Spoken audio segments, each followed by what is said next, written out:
Hello, Callsign the Trope here, and welcome to my ASSI tutorial videos. In this video I'm going to teach you about throttle control. There are three main points where throttle control is very important. They are overshoots, engine torque, and compression, and I'll go over these one at a time.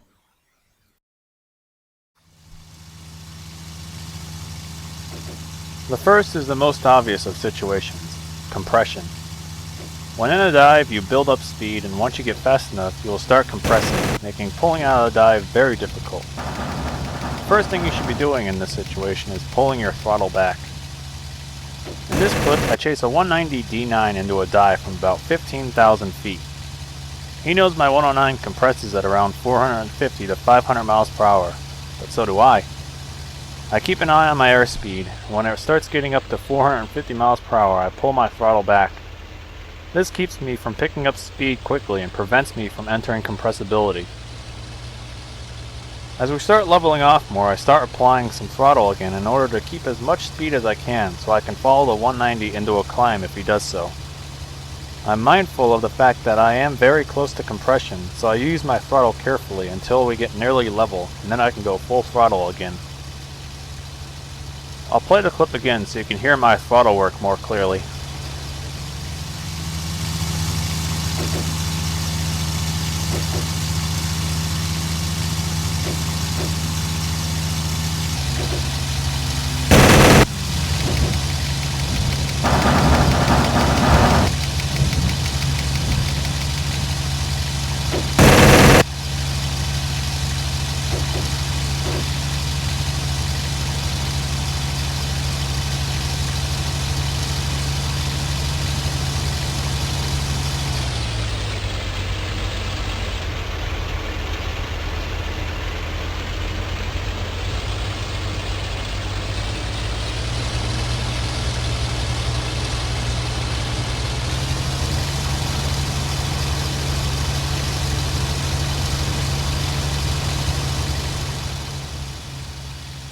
The other two instances where throttle control is even more important is overshoots and working the torque of your engine.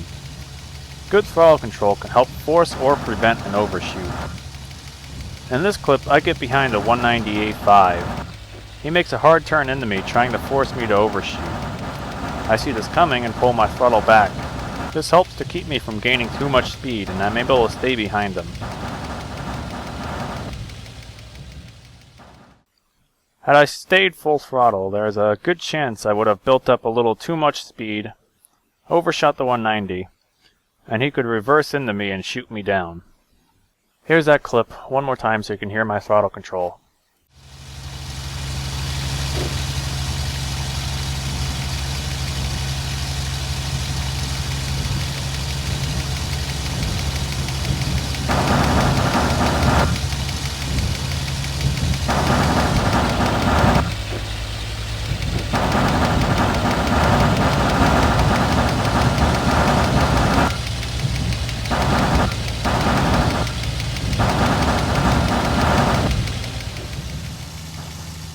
Throttle control can also be used to help force overshoots as well. In this clip, a Spit 16 is pulling inside my turn for a shot. I pull hard into him to deny him the shot, and then I go nose up into a climb and pull my throttle back slightly to burn off some E. This forces the Spitfire to overshoot as he has more speed than me, and I can get a shot on him.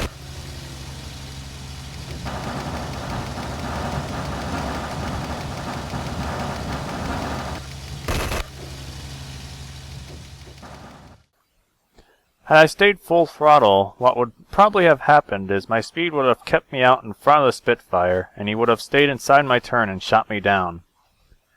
Since I did chop my throttle and bleed off some speed, what happens is the Spitfire is too fast to make the turn, and his speed carries him out in front of me, allowing me to get a shot.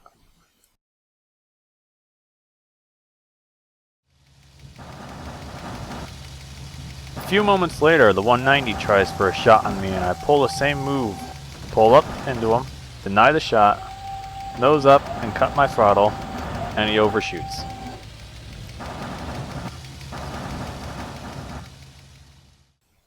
Again, had I stayed full throttle, my speed would have kept me in front of the 190, he would have gotten inside my turn, and I would have been shot down. Because I did chop my throttle and bleed off some speed, the 190 overshoots me and gives me a chance to go on the offensive. Here's the full clip again so you can hear my throttle work.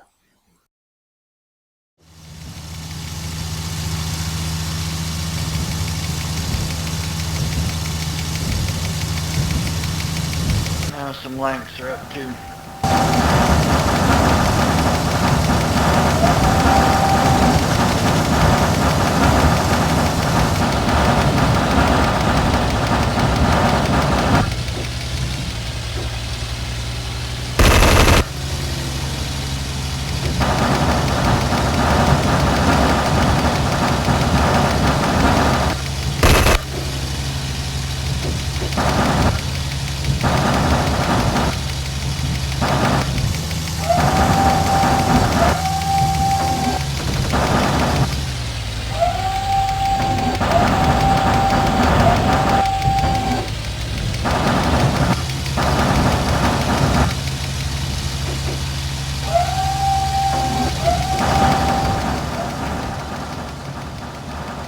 The last instance where throttle control is important is when you're working against the torque of your engine.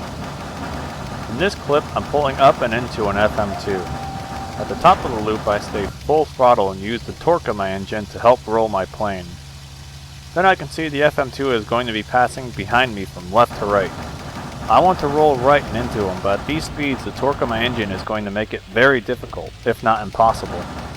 So what I do is pull my throttle back, reducing the power output of my engine, and as a result, reducing the amount of torque my engine produces. Now with my engine producing far less torque to the left, I can roll to the right with ease. I'll play the clip one more time so you can clearly hear my throttle work.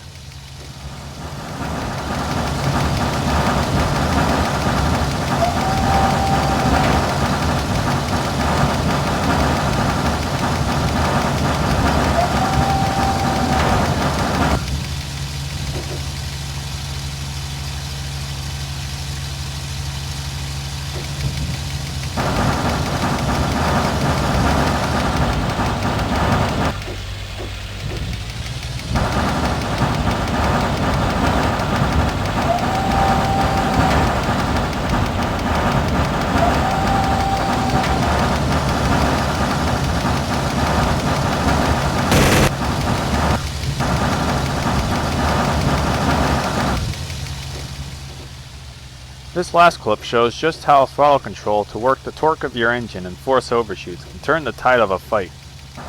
The FM2 has a slight altitude advantage over me, and I feel that at this speed I won't be able to climb up to him, so I cut my throttle to allow myself to roll against the torque of my engine and dive to gain some speed back and change the angle on the FM2. As the FM2 turns into me, I go vertical and cut my throttle slightly to bleed speed. And I use my rudder to swing my nose around in a wing over and stay inside his turn so he can't get a shot on me. The FM2 turns instead of going into a climb, trying to get onto my 6. This brings him down to my altitude. Now that I've got the FM2 down to my altitude, I use my superior engine to outclimb him. Now what was obviously the FM2 on the offense and me on the defense is looking a lot more like an even fight. I'll play the clip once more so you can hear me working my throttle.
And that brings an end to this video. Throttle control is very important in a dogfight and can be the deciding factor on getting into position to land a killing blow. There is such a thing as being too fast in a dogfight, so remember to keep practicing, and one day you'll become an ace pilot yourself.